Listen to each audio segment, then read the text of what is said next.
It's lunchtime at this Essex school, but there's barely time for a break in the staff room. Teachers are marking, planning lessons, organising revision classes, emailing parents or assessing students.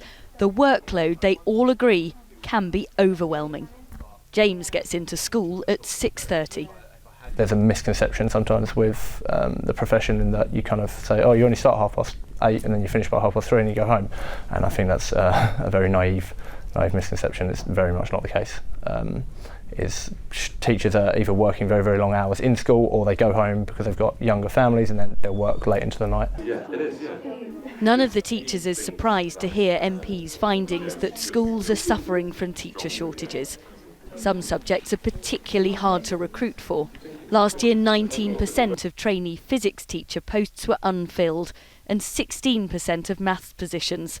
The figures rose to 32% for computing and 59% for design and technology.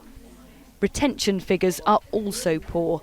A third of new teachers who had started jobs in English state schools in 2010 had left within 5 years.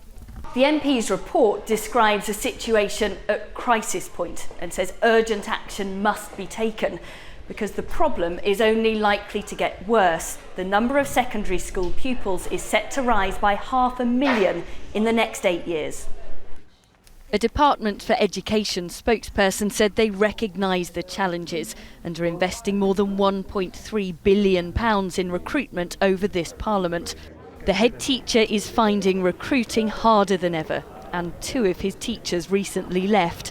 He's worried classes will get bigger, everyone will suffer.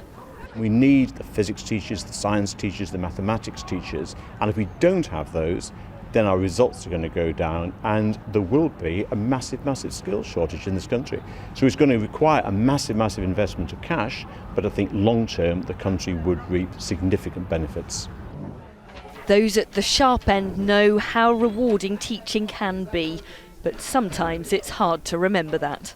Tessa Chapman, 5 News, Essex.